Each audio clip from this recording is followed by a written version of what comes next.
আমার কাছে আসবে না আরিয়ান, তুমি জানো এই বিয়েটা কেন করেছি। বিয়েটা যে কারণেই হোক হয়েছে তো, আর এটাই পৃথিবীর সবচেয়ে বড় সত্যি। আপনাকেও মানতে হবে। মানতে পারবো না আমি। আমার এতটাও খারাপ দিন আসেনি যে নিজের ছাত্রকে স্বামী হিসেবে মানতে হবে। আমি কি দেখতে খারাপ নাকি আপনাকে খুশি করতে পারবো না? আরিয়ান, মুখ সামলে কথা বলো।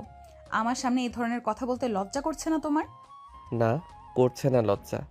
আপনি আমার স্ত্রী, আপনার সামনে সব ধরনের কথা আমি বলতে পারি। না পারো না। তুমি জানো বিয়েটা কেন করেছি, তাই বলে মেনে নেব এমনটা ভাবার কারণ নেই। আপনি মানবেন, আপনার ঘাড় মানবে। আরিয়ান রেগে অহনার কাছে এসে নিজের সাথে জড়িয়ে ধরল। অহনা কিছু বলবে তার আগেই আরিয়ান তার ঠোঁট দুটো আঁকড়ে ধরল। অহনা অবাক হয়ে গেছে আরিয়ানের কাণ্ডে। সে যে এত তাড়াতাড়ি এমন পদক্ষেপ নিবে অহনা বুঝতেই পারেনি। আরিয়ান আঁকড়ে ধরে কিস করতে লাগলো অহনাকে। বেশ কিছুক্ষণ পরে ছেড়ে দিয়ে বলল, এভাবেই মানবেন আপনি? চেয়েও কিছু করতে পারবেন না? ঘরটায় চাপা নীরবতা। জানালার পর্দা নড়ছে হালকা বাতাসে, কিন্তু অহনার ভেতরে ঝড় থামছে না। আরিয়ানের সেই আচরণ এখনো যেন তার বুকের ভেতর জ্বলছে আগুন হয়ে।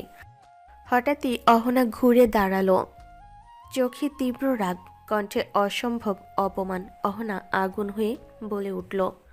লজ্জা করে না তোমার ছাত্র হয়ে ম্যাডামকে এইভাবে? কথাটা শেষ করার আগেই গলা কেঁপে উঠল। অপমান, রাগ আর নিজের উপর নিয়ন্ত্রণ হারানোর ভয় সব একসাথে তাকে আঘাত করলো। আরিয়ান এক মুহূর্তের জন্য চুপ করে রইল, তারপর ধীরে মাথা তুলল। সেই চোখে ভয় নেই, বরং একরাশ জেদ আর দৃঢ়তা। সে শান্ত গলায় বলল, ও হ্যালো ম্যাম, আপনি ভার্সিটিতে? এখানে নয়, এটা বেডরুম। এখানে আপনি শুধু আমার বউ। কথাগুলো অহনার উপর বজ্রপাতের মতো আশ্রে পড়ল। সে বিশ্বাসই করতে পারছিল না এই ছেলেটা যে ক্লাসে তার সামনে দাঁড়িয়ে কথা বলতে গিয়ে গলা নামিয়ে ফেলতো, আজ সেই এমন কথা বলছে।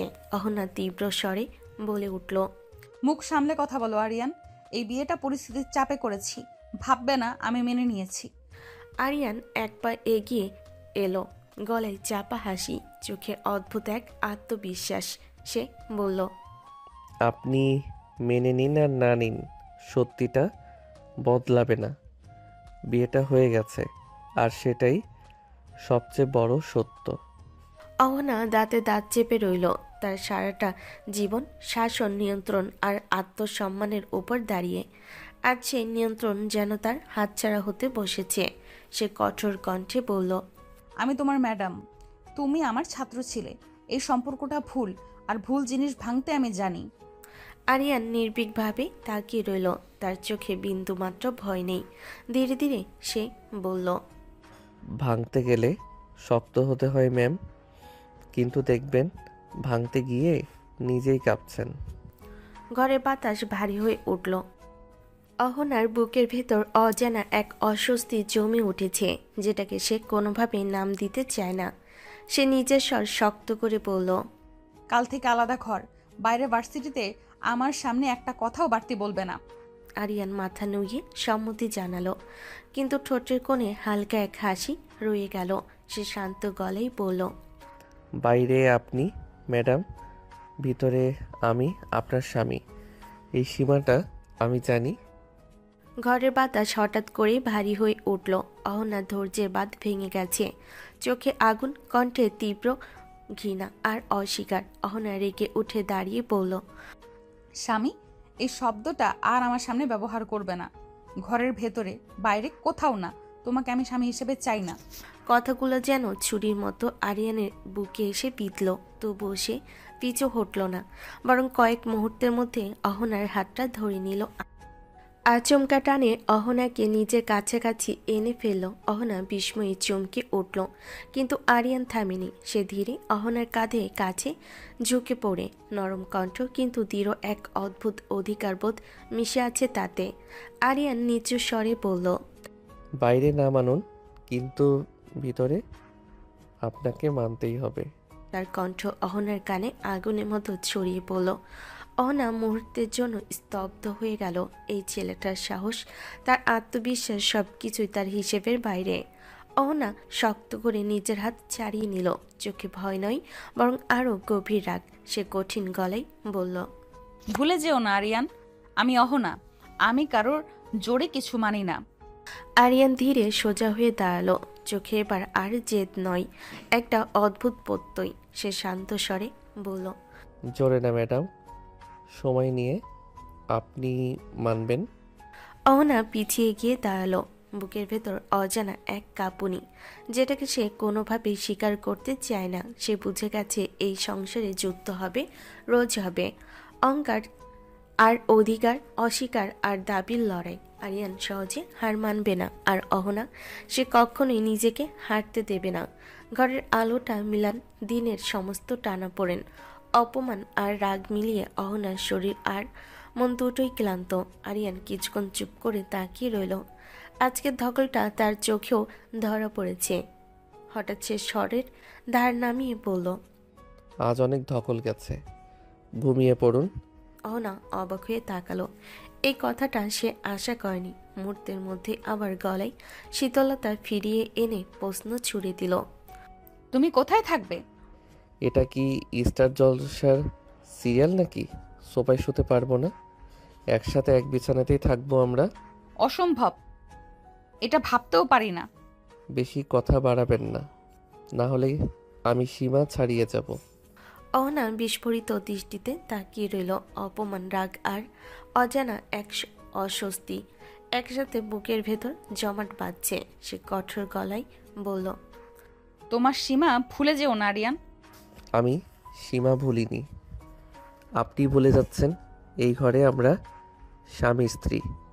অহনা আর কিছু বলল না। কথা বাড়ালে পরিস্থিতি আরও জটিল হবে, সেটা বুঝে গেছে। সে মুখ ফিরিয়ে শুয়ে পড়ল, বুকের ভেতর জ্বলতে থাকা আগুন চেপে ধরে। আরিয়ান আলো নিভিয়ে বিছানার এক পাশে শুয়ে পড়ল। কোনো ছোঁয়া নেই, কোনো নড়াচড়া নেই, তবুও ঘরটা যেন আগুনে ভরা। এই নীরবতায় সবচেয়ে ভয়ঙ্কর। গভীর রাত, ঘরের আলো নিভে গেছে অনেকক্ষণ আগেই। বাইরের নিস্তব্ধতা, ভেতরে দুজনের নিঃশ্বাসের শব্দ। অহনা ঘুমাতে চাইলেও পারছে না। দিনভর জমে থাকা রাগ আর অস্বস্তি তাকে শান্ত হতে দিচ্ছে না। হঠাৎই ঘুমের ঘর ভেঙে যায়। একটা উষ্ণ উপস্থিতি, অচেনা নড়াচড়া। অহনা আতকে উঠে চোখ খুলে ফেলে। বুঝতে সময় লাগে না, আরিয়ান খুব কাছে। সে অস্বস্তিতে নড়ে উঠতেই বুকের ভেতর রাগ ছড়িয়ে পড়ে। অহনা ক্ষুব্ধ হয়ে তাকে সরাতে চায়। কি করছো তুমি? দূরে যাও। আরিয়ান থমকে যায়, কিন্তু না, সরে অহনাকে আরো কাছে টেনে নিল। অহনা অস্বস্তিতে পড়ে গেল মুহূর্তেই। আরিয়ান আস্তে করে অহনার গলায় মুখ ডুবিয়ে কিস করতে লাগলো। অহনার শরীর কাঁপছে, সাথে রেগে আগুন হয়ে গেল। সে আরিয়ানকে সরানোর জন্য বলল, আরিয়ান, খুব খারাপ হচ্ছে কিন্তু, সরো বলছি। কাছে বউ রেখে খাম্বার মতো শুয়ে থাকতে পারবো না, একটু তো আদর করতেই হবে। রাগাবে না আরিয়ান, ছেড়ে দাও। আরিয়ান এবার ঠোঁটে ঠোঁট ডুবিয়ে কিস করতে লাগলো। অহনার অস্বস্তিতে অবশ হয়ে গেল শরীর। আরিয়ান অহনার শাড়ির আঁচল সরিয়ে বুকে মুখ ডুবিয়ে কিস করতে লাগলো। অহনা এবার আরিয়ানকে ধাক্কা দিয়ে বলল, আরিয়ান, বেশি করছো না তুমি? তুমি কি জোর করে কিছু করতে চাও? বউকে আদর করা রেপ না ম্যাম, শুয়ে পড়ুন। রাত আরও গভীর হয়েছে। ঘরের ভেতর নিস্তব্ধতা জমে আছে, কিন্তু দুজনের ভেতরের অস্থিরতা থামেনি। আরিয়ান কিছুক্ষণ নীরবে শুয়েছিল, তারপর ধীরে গলা নামিয়ে বলল, আজকের মতো শুয়ে পড়ুন। তাই বলে ভাববেন না আমি আর কাছে আসবো না। অহনাকে যে কথাগুলো ছুঁয়ে গেল আগুনের মতো, সে তৎক্ষণাৎ উঠে বসে। চোখে ভয় নয়, খাঁটি রাগ। সাবধান, আর এক পা বাড়ালে আমি সর্বনাশ করে দেব। কথাটা হুমকি নয়, এটা অহনার স্বভাব, কৃতিত্ব আর আত্মসম্মানের দেওয়াল। সে কাউকে ছাড় দেয় না। আরিয়ান হালকা হেসে পাশ ফিরে তাকালো। সেই হাসিতে বেয়াদবি নেই, আছে অদ্ভুত এক নিশ্চয়তা। ভয় দেখাবেন না, আপনার রাগ আমি সামলাতে জানি। এই সাহসটা তোমার জন্যই কাল হবে। বউকে আদর করতে গিয়ে বিপদ হলে সে ঝুঁকি নিতে আমার আপত্তি নেই। ঘরে বাতাস ভারী হয়ে উঠল। অহনার কোনো কথা বলল না। সে শুয়ে পড়ল পিঠ ঘুরিয়ে, রাগে নয়, নিজেকে সামলে রাখতে। আরিয়ানও নিজের জায়গায় শুয়ে রইল। কোনো ছোঁয়া নেই, কোনো শব্দ নেই, তবু এই নীরবতা সবচেয়ে বেশি চাপে ভরা। এই ঘরে ভালোবাসা নেই, আছে জেদ, আধিপত্য, অস্বীকার আর এক অদ্ভুত টান। সকালের আলো ধীরে ধীরে পর্দার ফাঁক গলে ঘরে ঢুকে পড়েছে। রাতের ভারী নীরবতা কেটে গিয়ে এখন ঘরটা অদ্ভুত এক অস্বস্তিকর শান্তিতে ভরা। অহনার ঘুম ভাঙ্গে হালকা আলো আর নিজের ভেতর অস্থিরতায়। কিছুক্ষণ শুয়ে থেকে সে উঠে বসে। চোখে ক্লান্তি থাকলেও মুখে চেনা কঠোরতা। এই ঘরে দুর্বল হওয়ার সুযোগ নেই, সে সেটা নিজেকে সবসময় মনে করিয়ে দেয়। অহনা ফ্রেশ হতে বাথরুমে ঢুকে যায়। অহনার সামনে দাঁড়িয়ে নিজের দিকেই তাকায় কিছুক্ষণ। চোখের নিচে হালকা ছায়া, কিন্তু দৃষ্টিতে কোনো নরম ভাব নেই। মুখে পানি ছিটিয়ে সে নিজেকে আবার গুছিয়ে নেয়। ম্যাডাম অহনা, যাকে কেউ সহজে ভাঙতে পারে না। বাথরুম থেকে বের হতেই দেখে আরিয়ান ঘরের একপাশে দাঁড়িয়ে আছে। তার চোখে ঘুমের চিহ্ন, কিন্তু ভঙ্গিতে অদ্ভুত এক সতর্কতা। আরিয়ান শান্ত গলায় বলে, আপনি বসুন, নিচে নিয়ে যাব।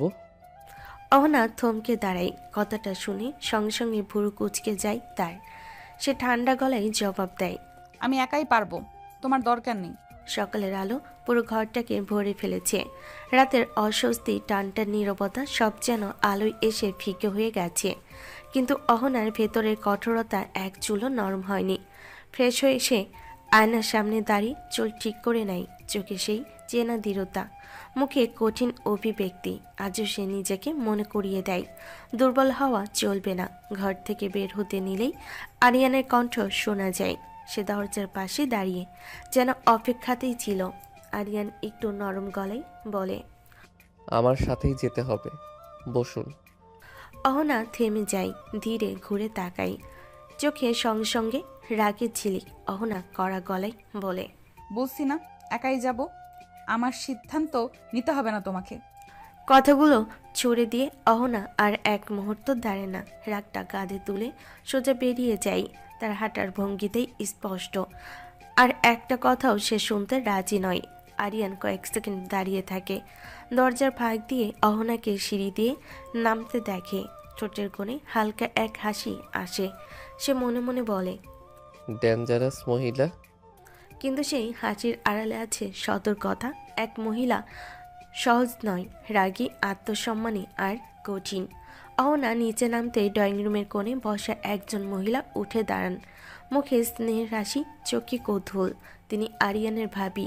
ভাবি এগিয়ে এসে স্নেহ ভরা কণ্ঠে বলেন, এই যে, তুমি তো নতুন বউ, এত সকালে উঠেছো কেন? অহনা মুহূর্তে নিজেকে সামলে নেয়। রাগের জায়গায় ভদ্রতা, চোখের কঠোরতার জায়গায় সংযত হাসি। অহনা শান্ত গলায় বলে, ভার্সিটিতে যেতে হবে, ক্লাস আছে। একা একা? আরিয়ান কোথায়? ও আসবে পরে। ও একা না ভাবি, আমি ওকে নিয়ে যাব। আহা, নতুন বউকে এভাবে একা একা ছাড়লে হয় নাকি? নাস্তা না করে বেরোচ্ছ? না ভাবি, সময় কম।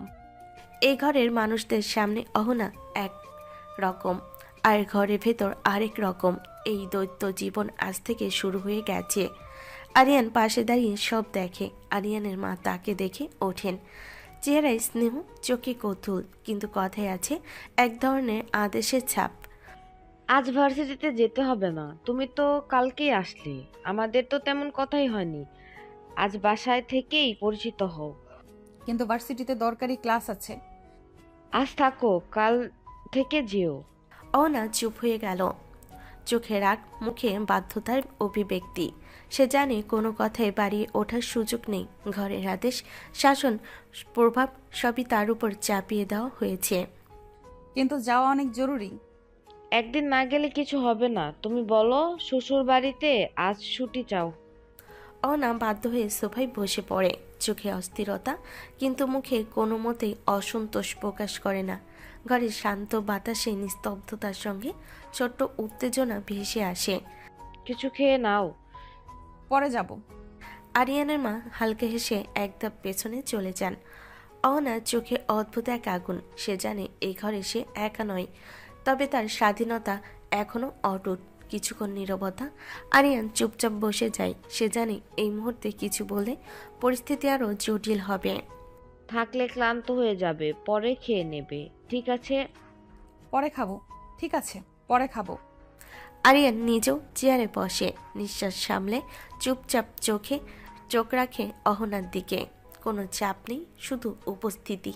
সোফায় বসে থাকা অহনার শরীরটা শক্ত হয়ে আছে। সকাল গড়িয়ে গেলেও সে কিছু মুখে দেয়নি। চোখে ক্লান্তি থাকলেও মুখে সেই চেনা কঠোরতা।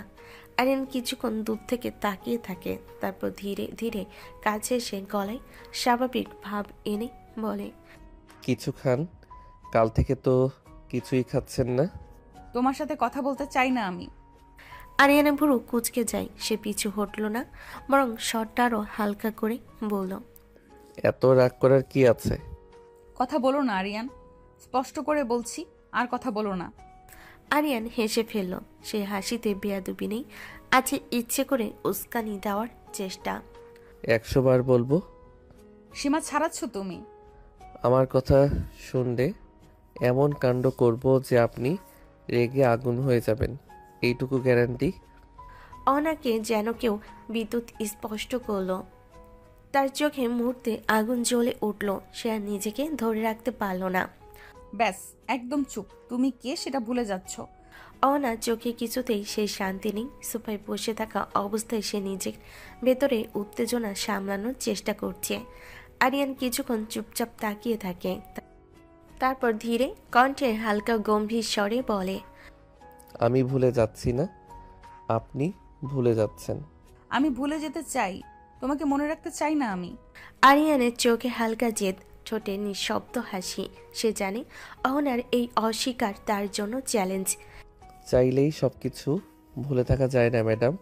এই সময় ভাবি কৌতূহল নিয়ে এগিয়ে আসেন। দুজনকে ফিসফিস করতে দেখে আরও কাছে এগিয়ে এসে প্রশ্ন করলো, কিরে আরিয়ান, এত ফিসফিস করছো কেন? আরে ভাবি, বউ কথা শোনে না, তাই একটু বোঝাতে চাচ্ছি। অহনা উঠে দাঁড়ালো, রাগে তার চোখে আগুন ভরা। সে ধীরে ধীরে উপরে চলে যায়। পায়ের প্রতিটা ধাপেই যেন তার রাগের প্রতিধ্বনি ছড়িয়ে যায়। আরিয়ান পিছে পিছে এগোতে থাকে। ম্যাডাম, উপরে গেলেও কিন্তু আমি আপনাকে ছাড়তে পারি না। সিঁড়ির শেষ ধাপটা পেরোতেই অহনা ধৈর্য চূড়ান্ত সীমায় পৌঁছায়। সে হঠাৎ ঘুরে দাঁড়িয়ে রাগে কাপা কণ্ঠে বলে ওঠে, আমার পিছু পিছু আসবে না আরিয়ান। কথাটা বলে সে দরজার দিকে এগোয়, কিন্তু আরিয়ান আর এক পাও দূরে থাকে না। সে দ্রুত এগিয়ে এসে অহনার হাতটা ধরে ফেলে।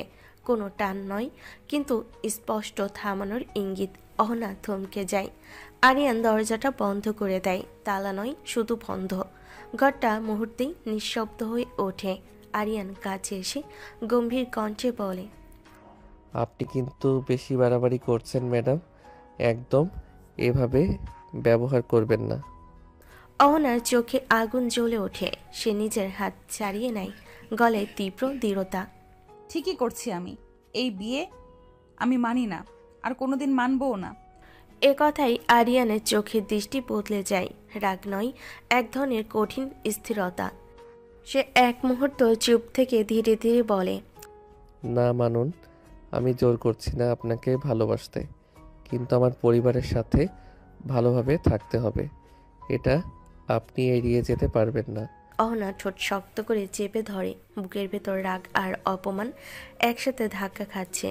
সে চোখ সরিয়ে নেয়, কিন্তু কণ্ঠে এক চুল নরমতা আসে না। আমি কারোর কাছে অভিনয় করতে আসিনি। আমার সীমা আমি জানি। আমি অভিনয় চাই না, শুধু চাই আপনি নিজেকে আর আমার পরিবারকে সম্মান করুন। খাবার পাঠাচ্ছি, খেয়ে নেবেন। ইচ্ছে হলে খাবো, না হলে খাবো না। আরিয়ানের চোখে হালকা জেদ, কিন্তু মুখে কোনো রাগ নেই। সে ধীরে নিচে নামে সার্ভেন্টকে ডেকে বলে, খাবার নিয়ে যান, আর যেন তার কাছে ঠিকভাবে পৌঁছায়। সার্ভেন্ট খাবার নিয়ে উপরে আসে। অহনা বসে থাকে সোফায়, চোখ অন্যদিকে। কোনো উত্তর দেয় না, কোনো ভদ্রতা দেখায় না। খেয়ে নিন ম্যাডাম। রেখে যান, পরে খাবো। বিকেল, হালকা সূর্যের আলো জানালার ফাঁকে ঢুকে ঘরের অন্ধকে ছুঁয়ে চলেছে। আরিয়ান নিচে বসে থাকে, চোখে মৃদু জেদ, মুখে অদ্ভুত এক নিশ্চয়তা। সোফায় বসে থাকা অহনার দৃষ্টিতে রাগ ও বিরক্তি একসাথে ঝরে পড়ছে। তার হাতে পড়ে আছে শাড়ির আঁচল, চোখের তীব্রতা সবই স্পষ্ট করে বোঝাচ্ছে। আজও সে নিজেকে হারাতে রাজি নয়। ঘরের নীরবতা ভাঙল আরিয়ানের ভাবির পদচারণায়। তিনি ধীরে ধীরে এগিয়ে এসে বসেন সোফার পাশে, মুখে স্নেহ আর কৌতূহল, কণ্ঠে মৃদু উষ্ণতা। আহা অহনা, এত রাগ করে থেকে কি হবে? যা হবার হয়ে গেছে। এটা আমার জন্য মানা খুব লজ্জার ভাবি। আর আরিয়ান আমার ছাত্র। হুম, সে ছাত্র ঠিকই, কিন্তু এখন তো তোমার স্বামী। তুমি চাইলে তাকে মানো না, না চাইলেও নয়। না, আমি কারোর কাছে অভিনয় করতে আসিনি। আমার সীমা আমি জানি। দুটো আলাদা অহনা, তুমি জানো। ঘরের মানুষ হিসেবে আরিয়ান কখনোই তোমাকে অমান্য করবে না। অহনার ভেতরের অস্থিরতা আরো বাড়তে থাকে, চোখে আগুন কিন্তু মুখে সংযত অভিব্যক্তি। সে জানে এই ঘরে নিজের অধিকার হারাতে দেবে না, অথচ ভাবির কথায় অজানা এক অশান্তির জন্ম নিল। ভাবি, আমাকে কেউ ভালোবাসতে বলছে না, কিন্তু এই পরিস্থিতি মানা আমার জন্য কঠিন। আমি জোরে জোরে বলতে চাই, এটা আমার জন্য লজ্জার। অহনা, লজ্জা মানা আর আদর নেওয়া দুটো আলাদা। আরিয়ান চেষ্টা করবে তোমার মনের মতো হওয়ার, তুমি দেখো না। আরিয়ান একটু হেসে সোজা হয়ে দাঁড়ালো, চোখে সেই দম বন্ধ করা আত্মবিশ্বাস। সে ধীরে ধীরে এগিয়ে এসে বলে, ভাবি ঠিক বলেছেন, কিন্তু ম্যাডাম আমি আপনাকে বিরক্ত করতে চাই না। শুধু চাই আপনি নিজেকে মানুন আর এই ঘরে আমাদের সম্পর্ক মানুন। আমি জানি না, আর কোনোদিন মানবো না। তুমি আমার ছাত্র, এই মনে তোমার কোনো অধিকার নেই। আমি এই অধিকার চাইনি, শুধু চাই আপনি এই পরিবারকে সম্মান করুন আর নিজেকে। অহনা, কখনো কখনো লজ্জা না প্রয়োজন, মানতে হয়। তুমি শক্তিশালী, তাই তুমি তা পারবে।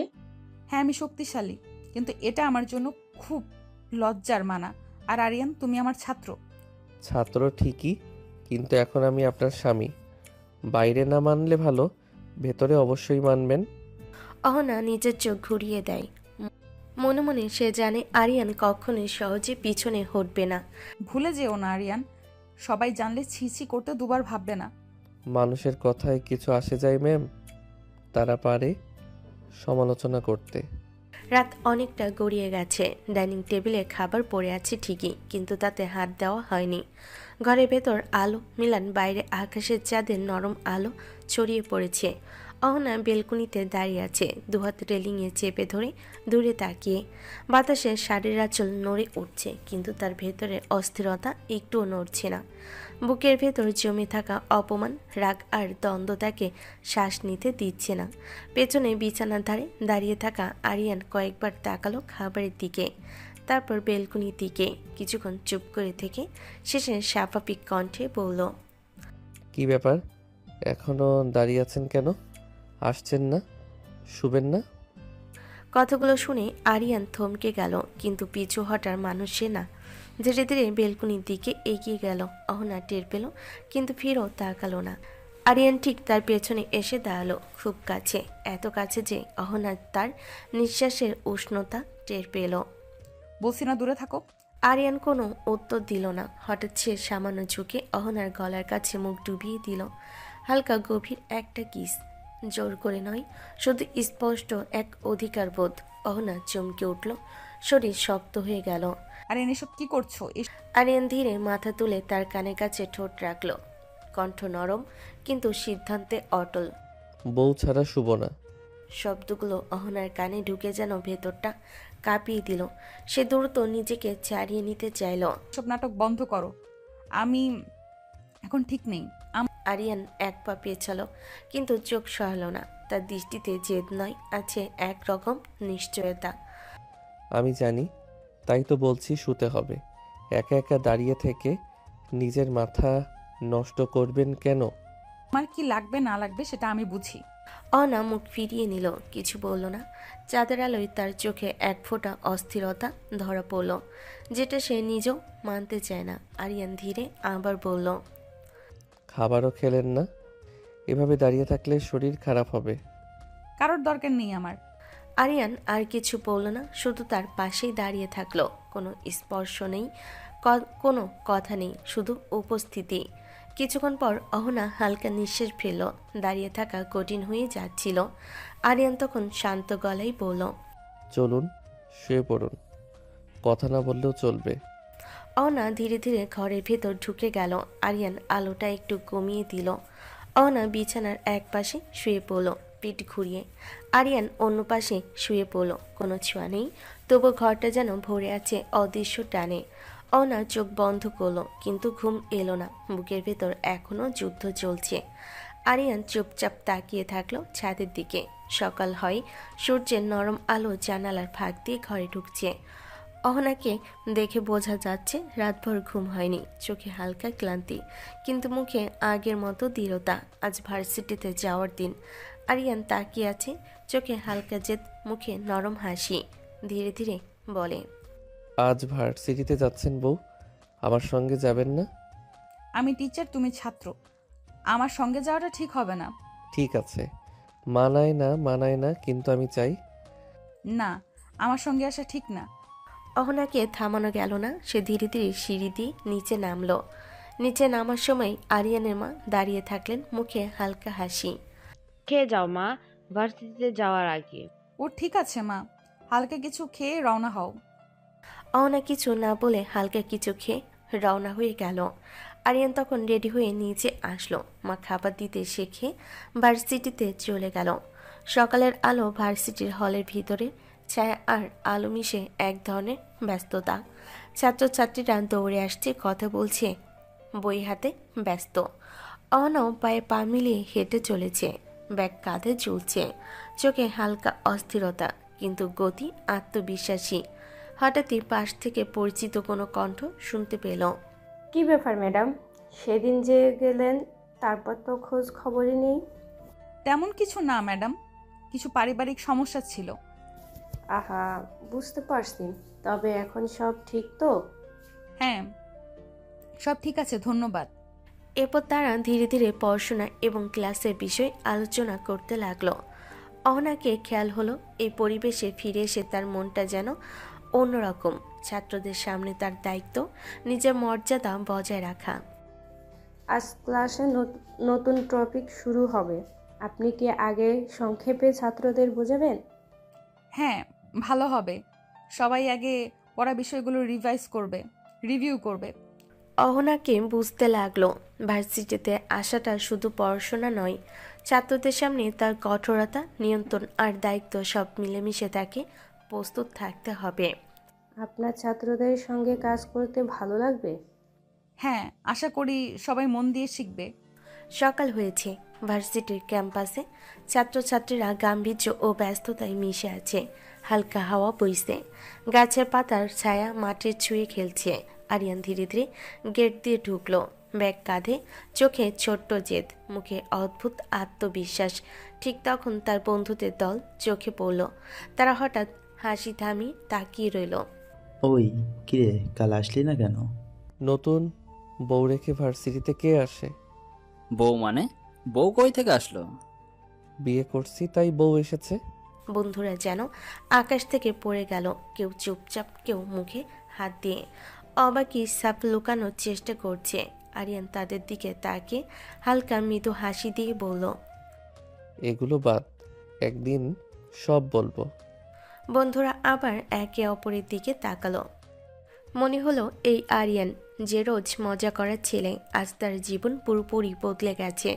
ঠিক তখন ক্যাম্পাসের ভিড়ের মধ্যে চোখে পড়ল পরিচিত এক মুখ। অহনা, তার নতুন বউ, কিন্তু ভার্সিটিতে বিয়ের পরে আজ প্রথম দিন। ব্যাগ কাঁধে, চোখে কিছুটা অস্থিরতা, মুখে দৃঢ়তা। তার চলন ভঙ্গি এমন যেন পৃথিবীর সমস্ত নিয়ন্ত্রণ তার হাতের মুঠোয়। আরিয়ান কিছুক্ষণ চুপচাপ তাকিয়ে রইল। সে জানে আজ বন্ধুরা সব বুঝতে চায়, কিন্তু অহনার সঙ্গে তার সম্পর্ক এখনো একটি গোপন অধ্যায়। তুই সত্যি বিয়ে করেছিস আরিয়ান? বিয়ে কি মিথ্যা করা যায় নাকি রে? বিশ্বাস হচ্ছে না রে। না করাই ভালো, চল ক্লাসে যাই। ক্লাসের দরজা খুলে অহনা ধীরে ধীরে ঢুকলো। ব্যাগ কাঁধে ঝুলছে, চোখে হালকা জেদ, মুখে সেই চেনা কঠোরতা। ছাত্ররা ইতিমধ্যেই বসে আছে। আরিয়ানও ক্লাসরুমে ঢুকেছে, কিন্তু নজর যেন অচেনা মুখে হালকা হাসি, চোখে কৌতূহল, মনে এক অদ্ভুত উত্তেজনা। আরিয়ান লক্ষ্য করলো অহনাকে, চোখের কোণে সে তাকালো, অনুভব করলো অহনার প্রতিটি ভঙ্গি, হাঁটা ছন্দ, চোখের অভিব্যক্তি, সব কিছু যেন আজ তার জন্য তৈরি। এটা ক্লাস আরিয়ান, বেডরুম না। বেডরুমে তাকালেও তো রাখবেন। অহনাকে যেন মুহূর্তেই আগুন লাগলো। সে মুখ লাল, চোখে জ্বলন্ত রাগ, কণ্ঠে কঠোরতা বজায় রেখে বলল, ক্লাসে বাজে কথা বলো না আরিয়ান, খারাপ আচরণ করলে খাট ধাক্কা দিয়ে বের করে দেব। আরিয়ান থমকে গেল, কিন্তু পিছু হটল না। চোখে হালকা চাহনি, ঠোঁটে হালকা হাসি। সে জানে অহনার এই কঠোরতা শুধু আগ্রাসন নয়, এই রাগের ভেতর রয়েছে তার নিজের নিয়ম ও সীমারেখা। আরিয়ান বিড়বিড় করে বলল, বউকে দেখলে কি পাপ হয়? অহনাকে আর অপেক্ষা করতে হলো না। সে ধীরে ধীরে আরিয়ানের দিকে এগোলো, চোখে তীব্র দৃষ্টি সে রেখে বলল, শোনো আরিয়ান, এই ক্লাস এইখানে অন্য মেয়েরা আছে, সীমা ভুলে গেলে আমি কঠোর হব। আরিয়ান হালকা ভুরকুচকে তাকালো, চোখে ছোট্ট জেদ, কিন্তু স্বর শান্ত। সে জানে অহনাকে চাপে রাখা যাবে না, নিজের সাহস দেখাতে হবে, কিন্তু সীমার মধ্যে। ঠিক আছে, ক্লাসে কিছু বলবো না, কিন্তু বেডরুমে আটকাতে পারবেন না। অহনার যেন চোখে একটু অস্বস্তি হলো, বুকের ভেতর অজানা উত্তেজনা, চোখের রাগ, মুখে কঠোর অভিব্যক্তি, সব কিছু একসাথে জমে। তবে সে চুপ, জানে ক্লাসের সবাই দেখছে, নিজের অধিকার ও কৃতিত্ব বজায় রাখতে হবে। ক্লাস শেষে অহনা বেরোতেই যাচ্ছিল। আরিয়ান হাত ধরে টেনে একটা ফাঁকা রুমে নিয়ে গেল। আরিয়ান কি করছো? কথা বলবেন না। কি ব্যাপার আরিয়ান, এসব কি? বউ কথা বলবেন না। আরিয়ান অহনাকে পাশে নিল, কেউ যেন কাছে না আসে, তাই একটা ফাঁকা রুমে নিয়ে এসেছে। আরে কি করছো? আমি বেরোতে চাই। বউ, আদর না করে থাকতে পারছি না। রাগ করে লাভ নেই, একটু আদর করব আপনাকে। আরিয়ান হালকা হাসি দিয়ে অহনার কাঁধে মুখ চেপে ধরে ঠোঁটে স্পর্শ দিলেন। তারপর অহনার ঠোঁটে ঠোঁট ডুবিয়ে কিস করতে লাগলো। আরিয়ান, কেউ দেখবে? না, দেখবে না, শুধু আমি আর আপনি। মুহূর্তেই রুমের বাতাস ঘন হয়ে উঠল। অহনার চোখে বিস্ময়, রাগ আর উত্তেজনা সব একসাথে। আরিয়ান ধীরে ধীরে তার কপালে আরেকটা চুমু দিলেন। আরও আরিয়ান, এটা ঠিক না। ম্যাম, আমি জানি আপনি মানবেন না, শুধু একটু। রুমে কেউ আসে না, নিঃশব্দ ঘরের মধ্যে এক অন্যরকম উত্তেজনা, এক অদ্ভুত শান্তি ভেসে আসে। অহনাকে রাগ, লজ্জা আর অস্বীকারের মধ্যে থাকতে হলো। আরিয়ান ধীরে ধীরে তার এক হাত ধরে রাখলেন, যেন বুঝিয়ে দেন এখন এই মুহূর্তে শুধু তারা দুইজন। সীমা ছাড়াবে না আরিয়ান, এটা ভার্সিটি। সীমা আমি জানি বউ। আরিয়ান আবার অহনার ঠোঁটে ঠোঁট ডুবিয়ে কিস করতে লাগলো। অহনা ছাড়াতে গিয়েও পারল না। আরিয়ান আরও কাছে টেনে নিয়ে আসলো, শাড়ির ভেতরে হাত দিয়ে কোমরে চাপ দিতে লাগলো। অহনার শরীর অবশ হয়ে গেল, সে শরীর ভর ছেড়ে দিল আরিয়ানের উপর। আরিয়ান এই সুযোগে অহনাকে কোলে করে টেবিলে বসিয়ে দিয়ে তাকে কিস করতে লাগলো। অহনা চোখ বন্ধ করে রইল। আরিয়ান ধীরে ধীরে অহনার গলায় মুখ ডুবিয়ে কিস করল। অহনার চোখ বড়, রাগ আর বিস্ময় একসাথে। সে নিজের হাত সরাতে চাইল, আরিয়ান সামলাচ্ছে, যেন কোনো মুহূর্ত এড়িয়ে যেতে না পারে। এইটুকু ছোঁয়াতেই এমন রাগ? বউ, বেশি আদর করলে কি করবেন? বাসায় গিয়ে তোমাকে দেখে নেব। অহনার কথাই আরিয়ান কেবল হাসি দিল, ঠোঁটের কোণে হালকা উষ্ণতা আর চোখে অদ্ভুত আত্মবিশ্বাস। বাসায় গেলে তো আরও আদর করব সোনা, তখন কি করবেন? অহনা কিছুক্ষণ চুপ, বুকের ভেতর অজানা উত্তেজনা আর রাগের ঝড়, চোখে ক্ষোভ, ঠোঁটে সামান্য লাজুক হাসি। ভুলে যেও না, আমি কাউকে ছাড় দেই না। জানি বউ, তাই তো এই মুহূর্তটা এত মূল্যবান। মুহূর্তটা নীরব, শুধু দুজনই নিঃশ্বাস। কেউ আসে না, কেউ দেখবে না। আরিয়ান আর অহনার মধ্যে এক অদ্ভুত টান, একরকম যুদ্ধ, অভিমান আর ভালোবাসার মিশ্রণ। দুজন ধীরে ধীরে দূরে সরে গেল। রুমে শান্তি, কিন্তু দুই মনের এক অজানা উত্তেজনা, আগুন আর আবেগ জ্বলছে। ক্লাস শেষ, ঘড়িতে দেখছে সময়। ভার্সিটিতে হঠাৎ নিস্তব্ধতা। আরিয়ান চোখে অদ্ভুত জেদ নিয়ে অহনার দিকে তাকিয়ে বলল, এখন আমার সাথে চলুন। না, সবাই সন্দেহ করবে। তাতে কি, আপনি আমার বউ, সত্যিটা সবার জানার অধিকার আছে। খবরদার, কেউ যেন না জানে। অহনার কথাই আরিয়ানের ঠোঁটে হালকা এক হাসি খেলো। সে দ্রুত অহনার হাতে হাত রাখল। চিন্তা করবেন না, আমার সাথে চলুন, কাউকে বলবো না। অহনা কিছুক্ষণ চুপ। ভেতরে দ্বিধা, রাগ আর অস্বস্তি মিলেমিশে ভীষণ উত্তেজনা তৈরি করছে, কিন্তু আরিয়ানের দৃঢ়তায় নিজের আপত্তি প্রকাশ করতে পারছে না। ঠিক আছে, তবে সাবধানে। আরিয়ান হাসি দিয়ে মাথা নুয়ে অহনার হাত ধরে এগিয়ে গেল। ভার্সিটির সামনে আসতেই আরিয়ান বলল, অহনা, বাইকে উঠুন। অহনা কিছুক্ষণ তাকিয়ে থাকলো। বাইক, রাস্তা, মানুষের ভিড় সবই মনে করিয়ে দিচ্ছিল ভ্রমণের ঝুঁকি, কিন্তু আরিয়ানের দৃঢ় চোখ আর শান্ত কণ্ঠে ভরসা দেয়। ঠিক আছে, তবে সাবধানে চালাবে। আরিয়ান হালকা হাসি দিয়ে বাইকের পাশে দাঁড়িয়ে প্রস্তুত হলো। অহনা ধীরে ধীরে বাইকে উঠে বসলো।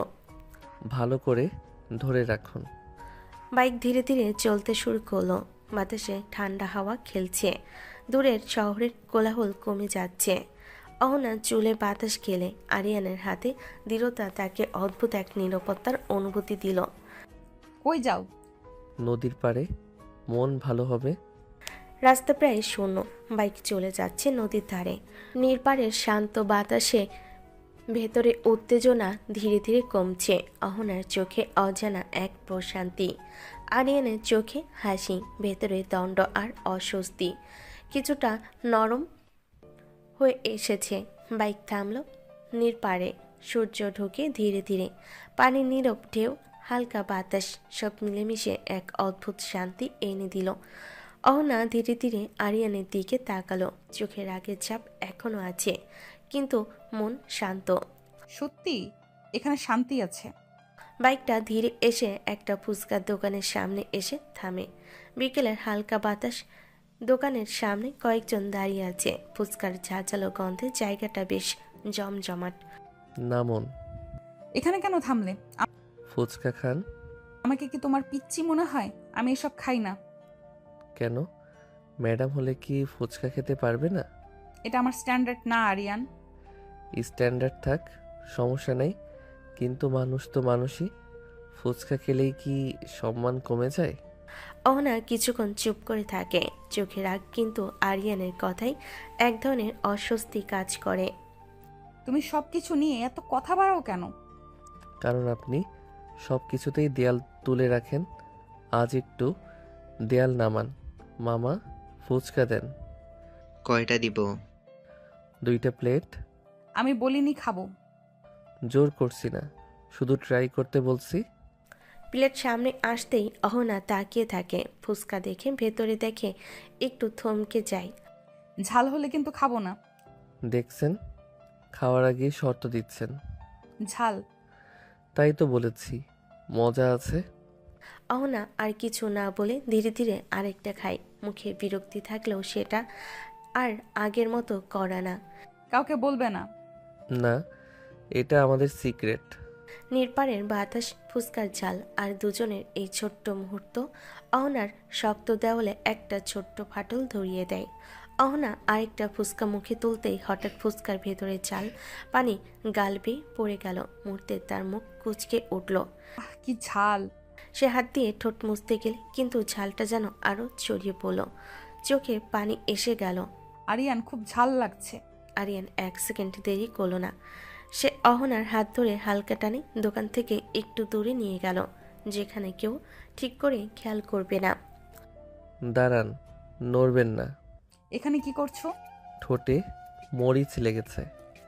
কথাটা বলে সে খুব স্বাভাবিকভাবে ঝুঁকে পড়ে, ঠোঁটে ঠোঁট ডুবিয়ে দিল। কিস করতে লাগলো নিজের মতো করে। অহনা মুহূর্তেই অহনা স্তব্ধ। চোখ বড় হয়ে যায়, বুক ধক করে ওঠে। আরিয়ান, এসব কি? ঝাল কমানোর ট্রিক কাজ করেছে। একটু কমেছে। কেউ দেখলে কি ভাববে? কেউ দেখেনি, আর দেখলেও সমস্যা কি? আমি তো আমার বউকে আদর করেছি। অহনা কিছু বলল না, শুধু মুখটা অন্যদিকে ঘুরিয়ে নিল, কিন্তু ঠোঁট যেন এখনো গরম হয়ে আছে। আর এসব করবে না। ঝাল লাগলে আবার করব। অহনা আর কিছু বলল না, কিন্তু তার লাজুক চুপ করে থাকা আরিয়ানকে বুঝিয়ে দিল এই ছোট্ট মুহূর্তটা তার কঠোরতার দেওয়ালে আরেকটা নরম ফাটল ধরিয়ে দিয়েছে। বিকেলের আলো তখন মিলান হয়ে এসেছে।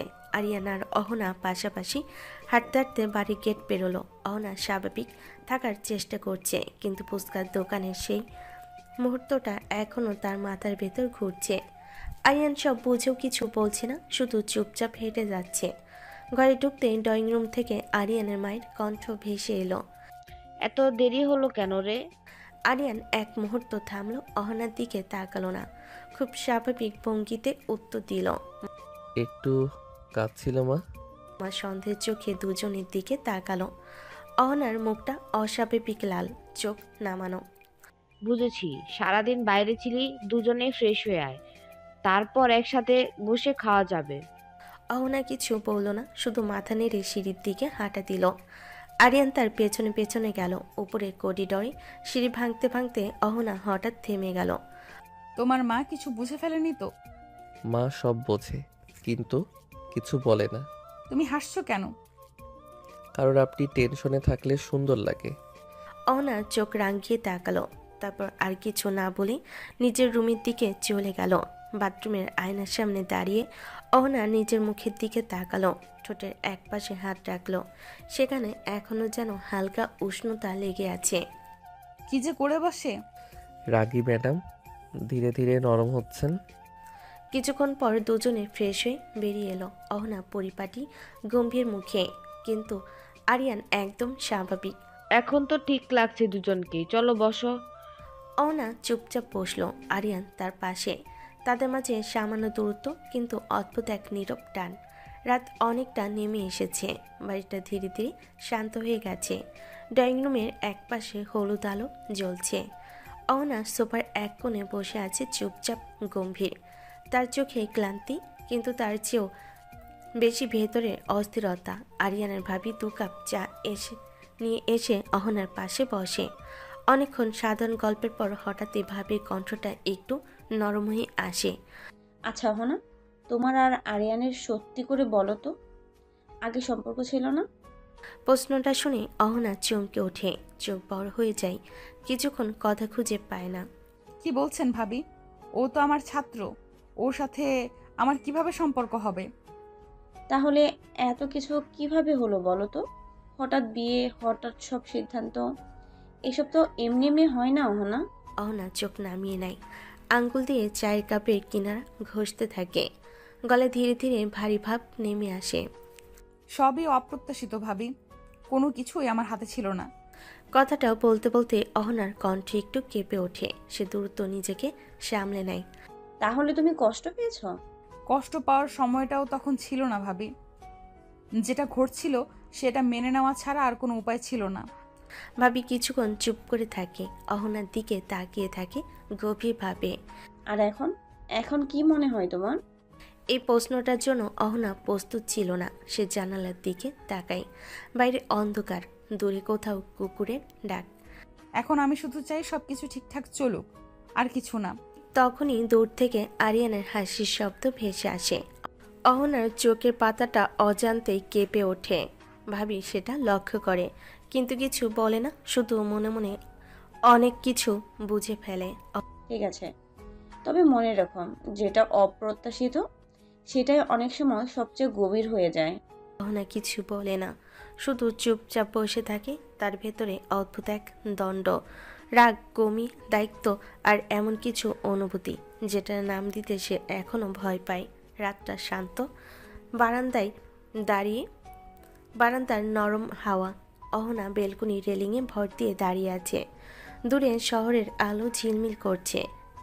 তার চোখে ক্লান্তি, বুকের ভেতর অদ্ভুত এক চাপা অস্থিরতা। হঠাৎ পেছন থেকে দুটো শক্ত কিন্তু যত্নশীল হাত তাকে জড়িয়ে ধরে। এত একা একা দাঁড়িয়ে আছো কেন? কথা বলার আগে আরিয়ান গলায় মুখ ডুবিয়ে হালকা একটা চুমু দেয়। অহনা চমকে ওঠে। আরিয়ান এসব কি? তোমাকে কিন্তু আমি এখনো মেনে নেইনি। আরিয়ান তাকে ছেড়ে দেয় না, বরং কণ্ঠটা আরো নরম হয়ে আসে। আরো কাছে এসে গলায় মুখ ডুবিয়ে কিস করে। ভালোবাসলে একাই মেনে নিতে হয় সোনা বউ, জোর করে কিছু চাই না, শুধু পাশে থাকতে চাই। অহনার বুকের ভেতরটা কেঁপে ওঠে। সে কথা বলতে চায়, কিন্তু শব্দ বের হয় না। চোখ নামিয়ে নেয়। তুমি খুব সহজ ভাবো সব কিছু। সহজ না, কিন্তু তোমাকে ছাড়া কঠিনও লাগে। কয়েক সেকেন্ড নীরবতা, বাতাসে শুধু রাতের শব্দ। হঠাৎ আরিয়ান আলতো করে অহনাকে কোলে তুলে নেয়। ভরসা রাখো, আমি আছি। সে তাকে ঘরের ভেতর নিয়ে আসে, বিছানায় আলতো করে শুয়ে দেয়।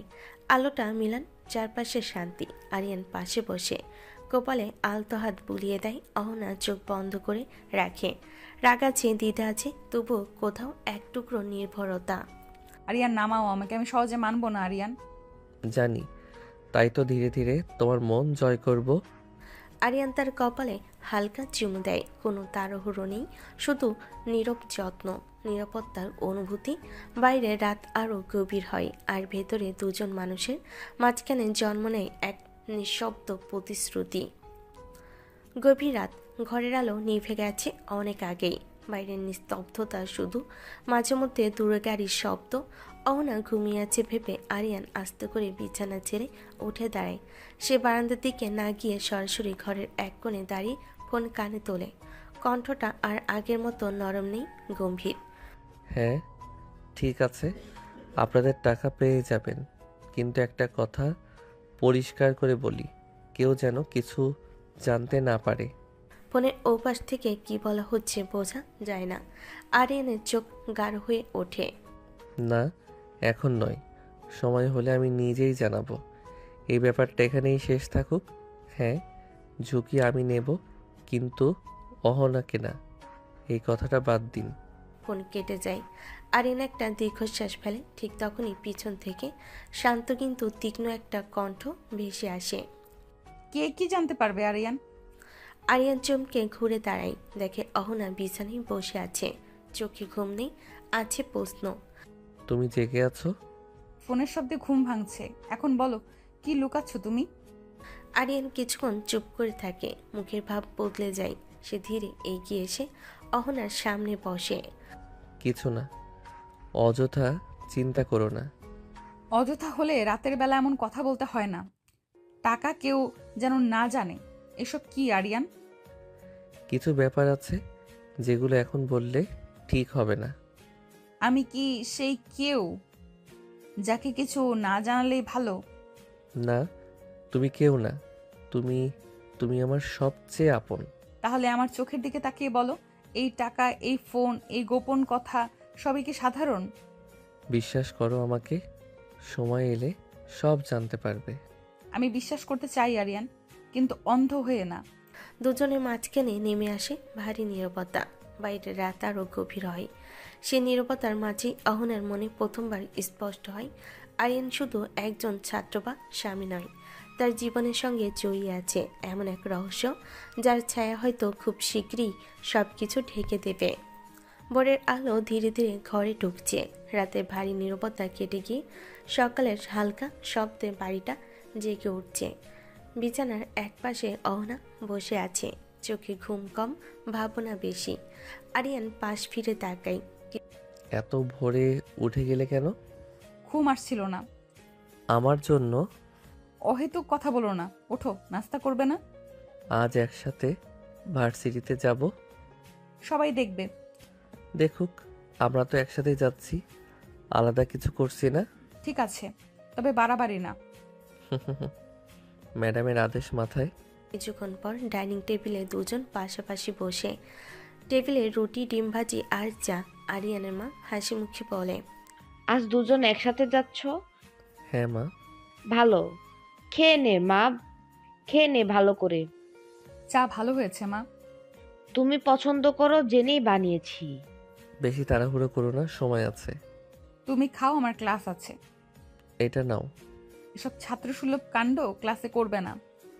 ক্লাসে ম্যাডাম, বাইরে বউ, দুইটাই মানতে হবে। চুপ। আরিয়ান হেসে যায়। নাস্তা শেষ করে দুজনে একসাথে বের হয়। সকালের বাতাসে শহরটা অন্যরকম লাগে। আরিয়ান বাইকের চাবি ঘোরায়। উঠুন। ধীরে চালাবে। কথা দিচ্ছি। অহনা পেছনে বসে। দুজনের মাঝে সামান্য দূরত্ব, তবু অদ্ভুত এক কাছাকাছি অনুভূতি। বাইক চলতে শুরু করে। রাস্তার ভিড়, সকালের কোলাহল, আর দুজনের মাঝখানে জমে থাকা না বলা কথা। অহনা সামনে তাকিয়ে থাকে। আরিয়ান আয়নায় একবার তার চোখের দিকে তাকায়। আজ দিনটা ভালো যাবে। ভার্সিটির গেটের কাছে আসে। দিনের শুরু হলেও এই শুরুতেই দুজন জানে সামনে আরও অনেক কথা, অনেক প্রশ্ন অপেক্ষা করছে। ভার্সিটির গেটের সামনে বাইক থামে। সকালবেলার ব্যস্ততা, ছাত্রছাত্রীদের কোলাহল। অহনা নামার সময় স্বাভাবিক থাকে, যেন কিছুই হয়নি। আরিয়ানও গম্ভীর মুখে হেলমেট খুলে রাখে। ঠিক তখনই আরিয়ানের 2-3 জন বন্ধু সামনে এসে দাঁড়ায়, চোখে স্পষ্ট কৌতূহল। এই রে, কি ব্যাপার রে, ম্যাডামের সাথে আসলি কেন? প্রশ্নটা হঠাৎ। আরিয়ান 1 সেকেন্ডের জন্য অহনার দিকে তাকায়। অহনা চুপচাপ সামনে তাকিয়ে থাকে, কোনো প্রতিক্রিয়া দেখে না। তেমন কিছু না, রাস্তায় দেখা হলো তাই লিফট দিলাম। শুধু লিফ? তুই তো আগে কখনো এমন করিস নাই। আজ মনটা ভালো ছিল। বন্ধুরা একে অপরের দিকে তাকায়, কেউ পুরোপুরি বিশ্বাস করে না, আবার কিছু বলার সাহসও পায় না। ম্যাডাম তো খুব স্ট্রিক্ট মানুষ, তোর লিভ নেওয়াটাই অবাক করার মতো। কোনো সমস্যা আছে? না না ম্যাডাম, এমনি এমনি বলছিলাম। আরিয়ান, ক্লাসে দেরি করো না। জি ম্যাডাম। কিরে, কিছু একটা তো আছে, ম্যাডাম এভাবে ডাকলো। বেশি ভাবিস না, সব কিছুর সময় আছে। ঠিক আছে বাবা, রহস্য মানব একদিন বলবি, জানি। আরিয়ান আর কিছু বলে না, শুধু দূরে হেঁটে যাওয়া অহনার দিকে একবার তাকায়। চোখে নরমতা, কিন্তু মুখে কোনো ভাব নেই। বন্ধুরা হাসাহাসি করতে করতে ক্লাসের দিকে চলে যায়। আরিয়ান একটু পিছনে দাঁড়িয়ে থাকে। তার মনে একটাই কথা ঘুরে, আজকে সে সামলে গেছে, কিন্তু কতদিন আর এভাবে সব ঢেকে রাখা যাবে? ক্লাস চলাকালীন সময়ে ভার্সিটির পেছনের দিকটা তুলনামূলক নিরিবিলি। গাছের ছায়া, পুরনো বিল্ডিং, আর মাঝে মাঝে 2-1 জনের যাতায়াত। আরিয়ান সেখানে এসে দাঁড়ায়। একটু পর 2টা লোক সামনে এসে দাঁড়ায়।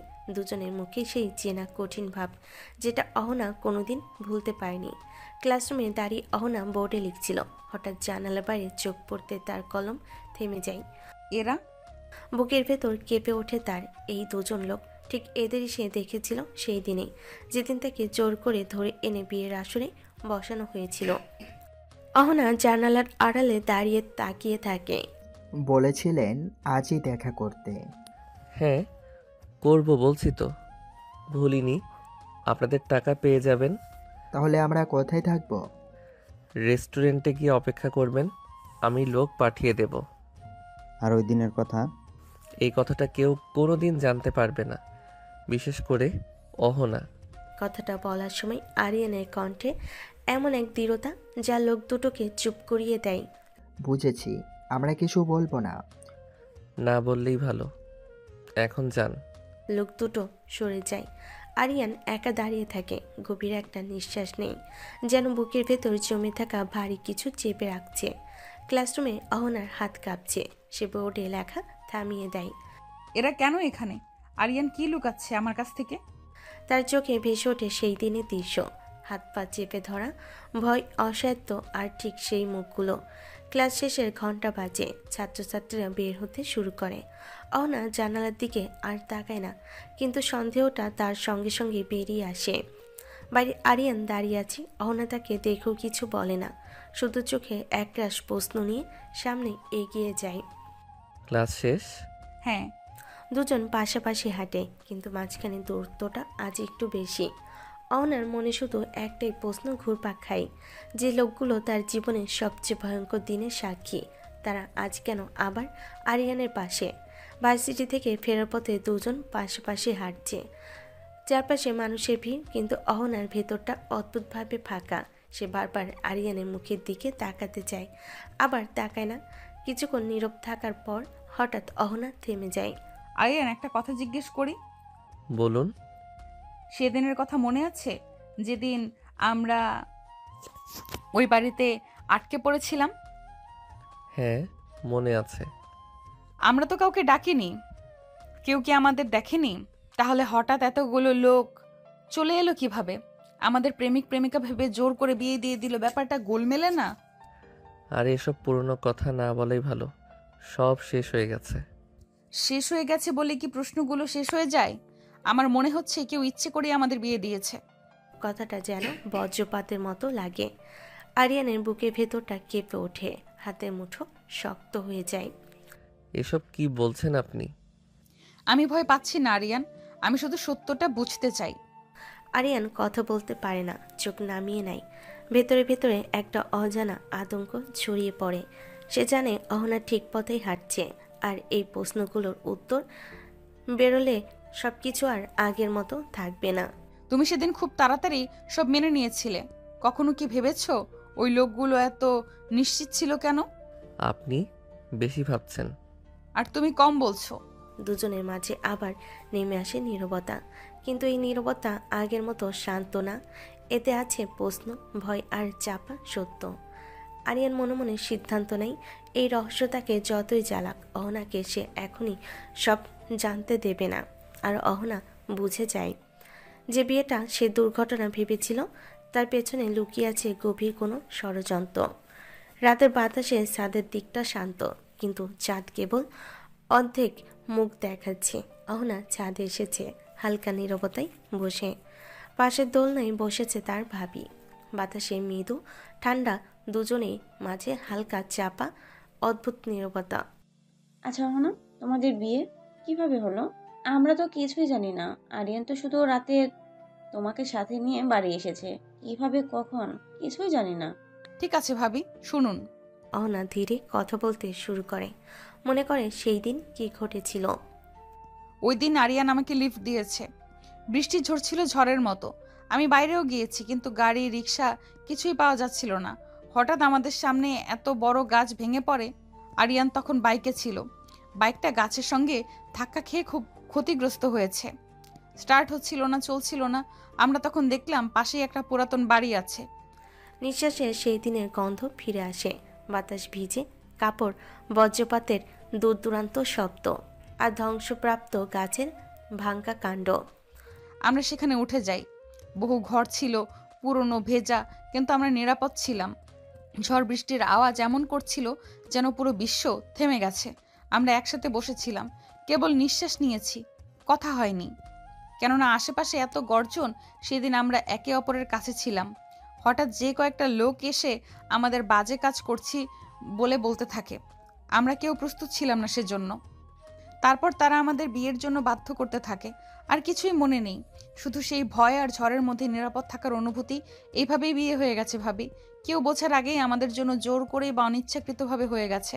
আহা, তাই কি? তোমরা দুজন ঝড়ের মধ্যে আটকা পড়ে এভাবে বিয়ে হয়ে গেছে? হ্যাঁ ভাবি, সেই রাতটা ভুলে যাওয়া যায় না। সবই এক অপ্রত্যাশিত মুহূর্তে ঘটেছিল।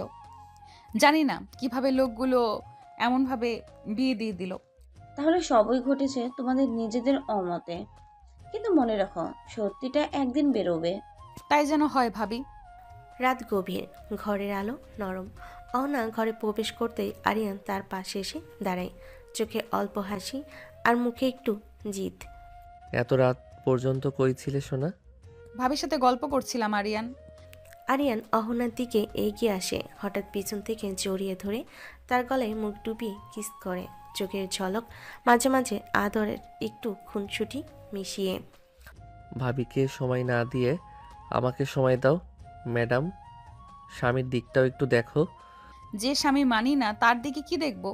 মানবে সোনা, আদর পেলেই বুঝতে পারবে তোমার স্বামী কি জিনিস। অহনা লজ্জায় চুপ, গাল লাল, কিন্তু ভেতরে মনটা কেঁপে ওঠে। আরিয়ান তার কোমর আঁকড়ে ধরে আদর করে, ঠোঁটের কাছে হালকা চুমু দেয়। আরিয়ান, কেউ দেখলে? না, দেখবে না। তুমি আমার, শুধু আমার। ঘরের চারপাশে নীরবতা, শুধু তাদের দুজনের হালকা ফিসফিস।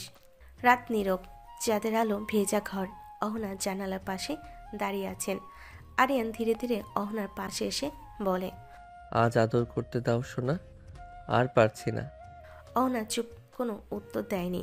আরিয়ান হালকা হাসি দিয়ে অহনার হাতে হাত রাখে, নরমভাবে তাকে কোলে তুলে নিয়ে বিছানায় বসিয়ে দেয়। আরিয়ান গলায় মুখ ডুবিয়ে কিস করতে করতে বলে, তোমাকে আদর না করে থাকতে পারছি না সোনা। অহনার রাগ আর লজ্জা মিলেমিশে যেন হালকা হাসি হয়ে গিয়েছে।